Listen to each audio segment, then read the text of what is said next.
Je vais commencer avec la totale et puis après je goûterai juste le saumon quand même pour voir.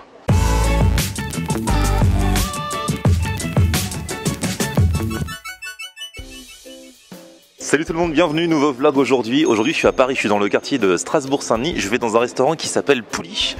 C'est l'un des restaurants d'Amandine Chignot. C'est une chef qui a bossé dans plein de grandes tables tout au long de sa carrière, qui a ouvert ce restaurant il y a 3 ans maintenant. Et elle est partie en Écosse cette année à la découverte du saumon d'Écosse Label Rouge et elle va me faire une recette à base de ce saumon. J'ai trop hâte, on y va, c'est parti.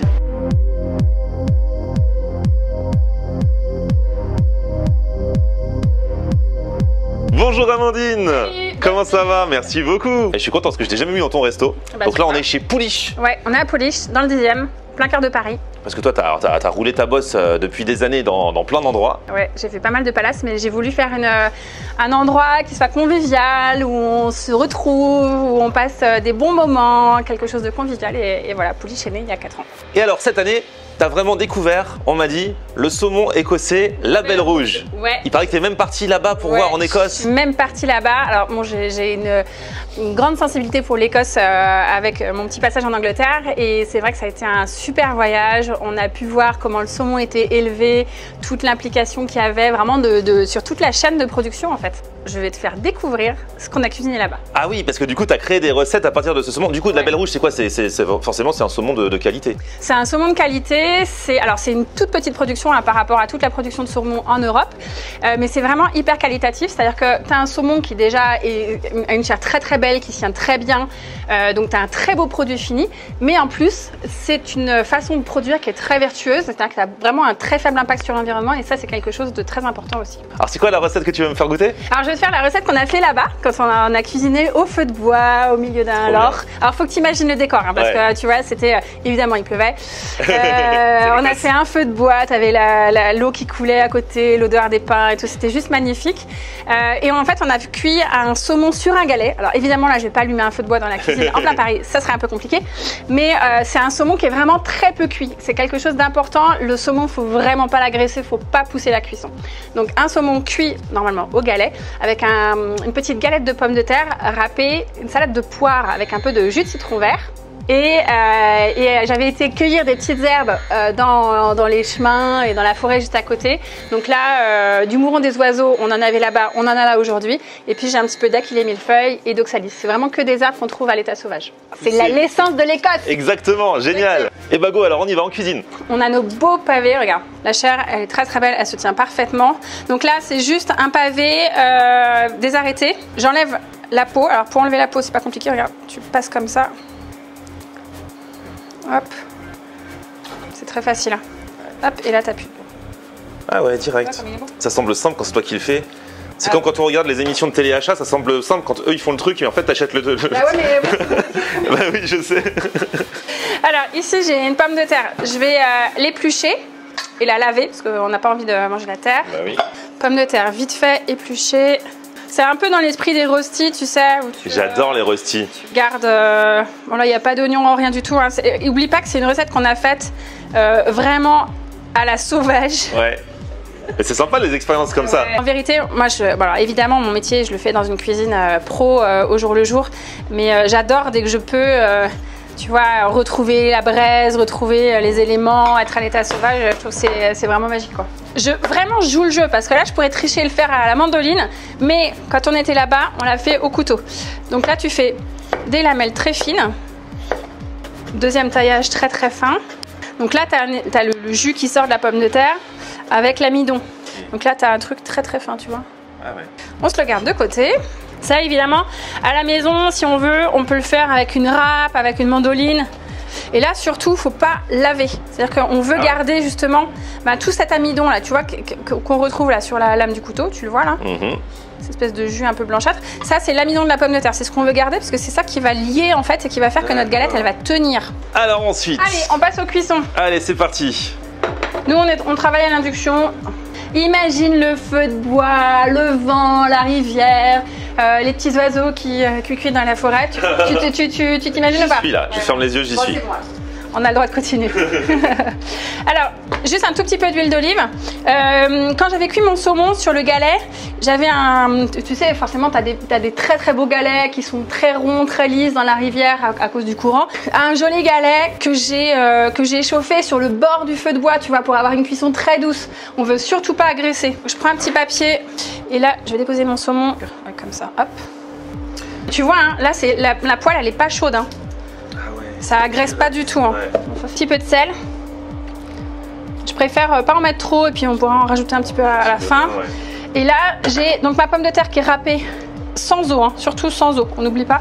Je mets une petite pincée de sel et je vais mettre une petite pincée de farine ou de maïzena, pareil, pour forcer un petit peu ce côté collant. Alors imagine que quand on a fait ça, il pleuvait.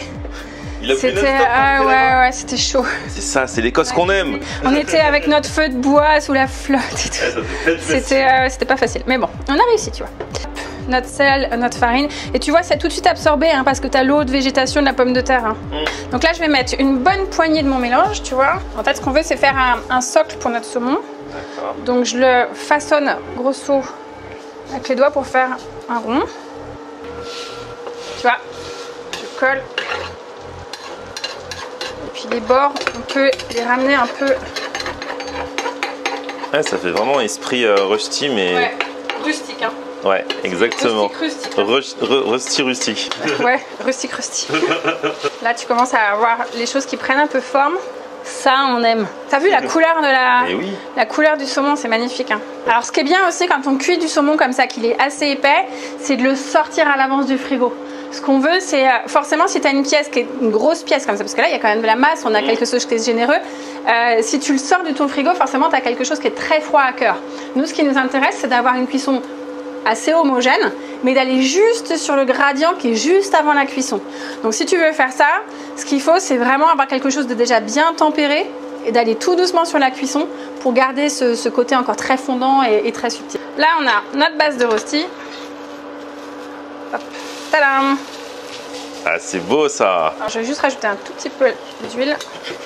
Là, je vais le retourner parce qu'on veut surtout pas qu'il soit trop cuit, notre ami. À ton avis, comment qu'il est? Moi, je le sens bien, non? Attention. Ah ouais. Alors là, c'est tout ce qu'on aime, quoi. Ah ouais, là on est pas mal. Visuellement, on est parfait. Là, tu vois, c'est super. Ça, l'idéal, ce serait de couper le feu maintenant et de le laisser tirer tout doucement. C'est quand on fait un mi-cuit, du coup, faut pas se planter. C'est une question quoi, de secondes, de minutes Ah, faut prendre le temps. Faut le laisser reposer. Et tu sais, on dit tout le temps que quand tu fais une entrecôte, en fait, tu la saisis, tu la laisses reposer sur une côte de bœuf, des choses comme ça. Mais les poissons, ça aime bien ça aussi. Tu vois, faut pas hésiter. C'est comme, en fait, on a tendance à. Moi, je me souviens quand j'étais petite, ma mère et ma grand-mère, quand elle faisait cuire du poisson, elle le faisait cuire et puis elle l'oubliait parce qu'elle disait de toute façon, ça peut pas être trop cuit. Mais non, au contraire, un poisson, faut faire attention. C'est comme une pièce de bœuf, c'est comme un joli carré d'agneau. En fait, ça se mange pas très cuit. C'est pas bon quand c'est très cuit. Et surtout le saumon. Et surtout quand tu as une qualité de saumon comme ça. Ouais, c'est du gâchis. Ah bah ouais. On va laisser tirer tout doucement celui-là. Okay. Et pendant ce temps-là, j'ai pris une jolie poire. Tu vois, elle est encore bien ferme. Hein. Elle est pas trop mûre. Hein, tu vois, elle est bien ferme, bien dure, comme on aime. Et on va la tailler en petite julienne. Et ça, on va le garder cru, juste assaisonner avec du citron. Ça, c'est pareil. Si on a à la maison une mandoline, on peut le faire à la mandoline. Il n'y a pas de problème. Un petit citron vert. Hop, la poire dans le bol. La poire dans le bol. Un bon jus de citron vert. J'essaie de pas en faire sauter partout. On assaisonne ça comme si c'était une salade quoi en fait. D'accord. Ah ouais, donc huile d'olive, citron. Hop. Alors on en est où là-bas? Bah écoute, moi je trouve que c'est pas mal du tout. Regarde comme c'est beau. Ah ouais. Donc là t'as l'albumine qui commence un peu à sortir, ça c'est normal. Hein. Mais là tu vois t'as un joli gradient. Et moi je pense qu'on va le laisser comme ça. Donc là on est bon, là on a tout ce qu'il faut. Bah écoute, ouais, on est prêt. J'ai mes petites herbes qui sont là. Mes petites herbes, ma petite salade de poire. Donc notre rosti, tu vois, il est super. Il est bien doré. Tu sens que c'est bien cuit à l'intérieur. Hein. C'est tout fin en fait. C'est tout fin, ouais. Galette. Hop. Notre salade de poire. Donc, tu vois qu'on a assaisonné. Ça, on pourrait presque le rouler et le manger mais carrément. Comme un tacos, tu vois. Ça va ramener du jus, ça va faire un peu le liant, tu vois. Et là, on a... Arrivée de la star. Notre parfait. Regarde comme c'est beau. Ah ouais. Tu vois, et moi j'aime bien quand tu en pousses pas plus que ça. Là, c'est pile comme t'aimes, pile comme il faut. Exactement. Génial. Regarde, là, ça c'est magnifique. Hein.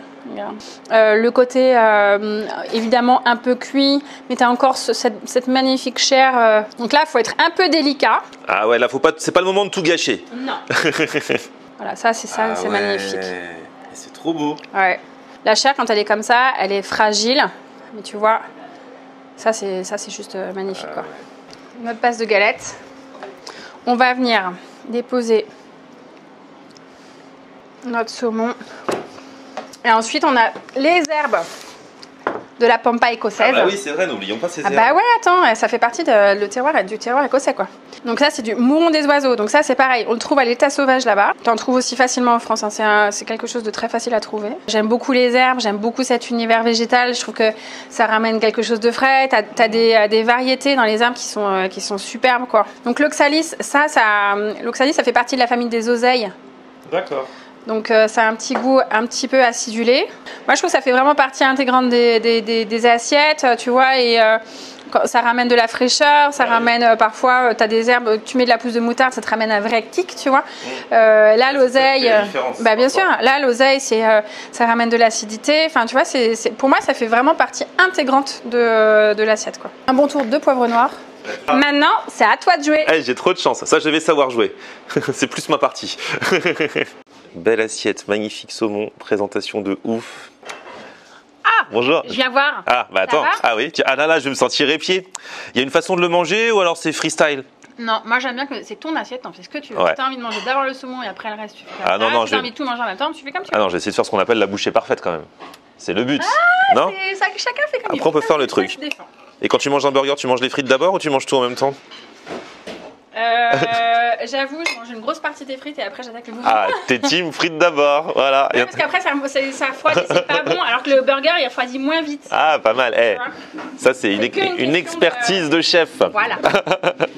Allez, c'est parti. Oh là là, et le saumon, c'est vrai que la cuisson a vraiment l'air nickel. Hein. Regardez-moi ça. Bon, je vais commencer avec la totale et puis après je goûterai juste le saumon quand même pour voir. Et là j'ai toutes les sensations en bouche en même temps, c'est-à-dire le croustillant de la galette de pommes de terre, le saumon, super goût, super onctueux, cuisson de fou. Et c'est vrai que l'apport de la poire au milieu de la bouchée avec les petites herbes, et ça a vraiment un rôle de fou, ça donne vraiment une dimension particulière au plat, quoi. Et c'est super bon. Et la poire et les herbes, ça amène une fraîcheur. Ah, c'est vrai que les herbes, elles sont bien choisies, ça apporte, c'est vraiment pas que de la déco, elle a raison, c'est vraiment du goût. Et ça fait partie des ingrédients essentiels de cette recette. Et la star de la recette, c'est le saumon, je vais quand même le goûter juste comme ça. Et le goût est excellent et c'est vrai que la cuisson, ça joue aussi dans la sensation que vous avez quand vous l'avez en bouche. Et c'est une tuerie, les gars.